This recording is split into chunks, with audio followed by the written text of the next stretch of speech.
Sam. Aujourd'hui, c'est la journée de la femme. Faut faire un truc, obligé. Bah ouais, mais moi j'ai rien prévu, moi t'es gentil. Mais tu sais, moi j'ai une petite idée. Voilà.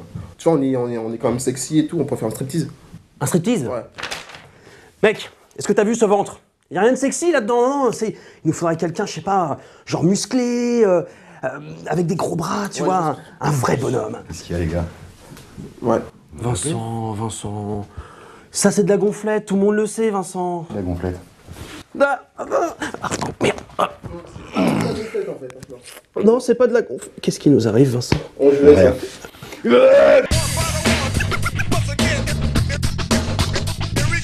Vous m'avez manqué, mes petits nounours des bois, des lutteurs de la forêt magique. Tout ce qui s'est passé insolite ces dernières 24 heures, c'est tout de suite dans ce rewind du 8 mars 2012. Et savez-vous ce que c'est le féminisme? Non? Eh bien, grâce à ce petit reportage made in 20 minutes, vous allez vous aussi connaître ce que c'est le féminisme. Enfin, vous allez voir que c'est pas clair pour tout le monde, hein. C'est les femmes qui veulent avoir plus de droits en France parce qu'elles se sentent dévalorisées par rapport aux hommes. C'est une bonne paire de seins. Bah, bien se maquiller, être présentable, prendre soin de soi, voilà, plaire à un homme. C'est se mettre en valeur, voilà, c'est ça le féminisme. En fait, on a du mal à trop savoir ce que c'est. Ouais, c'est pas clair pour tout le monde. En tout cas, du fond du cœur, je tiens à faire un gros bisou à toutes les fans féminines qui regardent le rewind. Alors, je ferai pas de striptease, hein. Je pense que vous avez compris pourquoi. Et pour commencer ce rewind, le sondage à la con du jour. Vous savez, les présidentielles, c'est bientôt, alors on a le droit à toutes les petites phrases, les petits pics des candidats entre eux, entre communiqués de presse, sur des plateaux. On en a marre de tous ces sondages. Ouais, machin, il a plus 3%, machine, elle a moins 2%. On s'en fout! Moi, je vais vous parler d'un vrai sondage, un sondage qui intéresse tous les Français et toutes les Françaises. Et aujourd'hui, intéressons-nous à un sondage de nos amis de chez Autojournal, avec une question posée très simple aux sondés.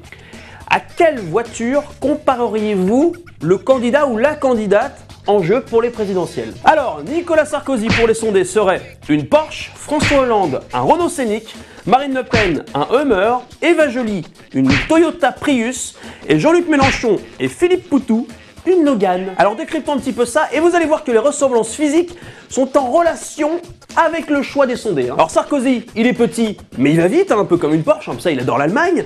Hollande, bah, il convient un peu pour toute la famille, tu vois, comme ça il adore le acheter français. Le Pen, elle est un petit peu encombrante, hein, comme un Hummer, mais elle passe partout. Eva Joly, elle roule à l'électrique, hein, comme la Toyota Prius. Sauf que bah, c'est sympa de rouler à l'électrique, mais pour l'instant personne n'en veut. Et Jean-Luc Mélenchon et Philippe Poutou, bah alors là j'ai pas d'idée. Pourquoi une Logan? Je sais pas, peut-être parce que c'est bon marché, parce que ça roule bien, parce que ça coûte pas très cher, je ne sais pas.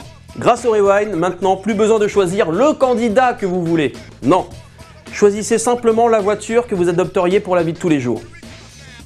Vous avez vu un petit peu? Là c'est beaucoup plus simple. Une Logan c'est sympa, mais en même temps une Porsche à la classe. Mais un Renault Scénic c'est familial, mais... Et l'image du jour dans ce Rewind, c'est un extrait de l'émission Toute une histoire diffusée sur France 2. L'émission s'intéresse aujourd'hui aux personnes qui sont célibataires, mais qui ne sont pas célibataires en mode « ouais, non, je ne coucherai jamais avec quelqu'un ». Non! Au contraire, aux personnes qui aiment beaucoup s'amuser.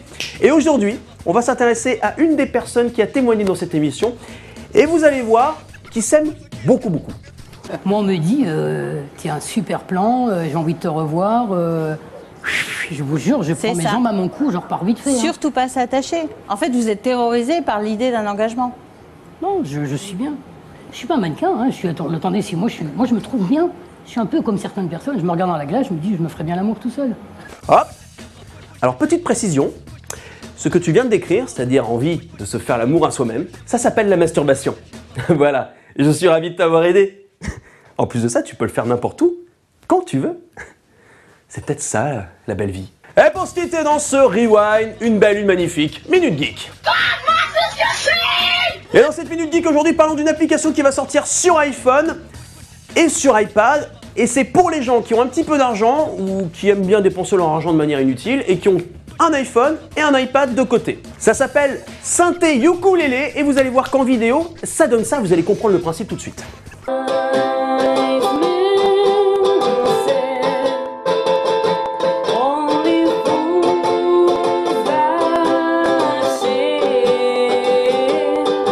Alors ça permet de connecter son iPhone et son iPad en même temps, l'iPhone servant pour sélectionner les accords et l'iPad pour les cordes. Le tout connecté à un petit accessoire, ça fait un ukulélé normal, voilà, tout simplement. Ah, c'est geek et en même temps c'est musical, ah ça j'aime bien ça. Mais petite précision, attention, vous êtes quand même obligé de savoir jouer du ukulélé pour utiliser ces accessoires. Alors si je résume, un iPad 500 € plus un iPhone 600 € à peu près, ça nous donne donc 1100 €, sachant qu'un bon ukulélé coûte à peu près une centaine d'euros. C'est donc une arnaque manifeste. Voilà, c'est pour toutes les personnes un petit peu geeks qui aiment dépenser leur argent n'importe comment dans des produits Apple. Et ça, le Rewind approuve. Le Rewind pour aujourd'hui c'est déjà terminé et avant de se quitter, aujourd'hui Michel a décidé de faire du sport. Et ça c'est bien parce que le sport c'est bon pour la santé.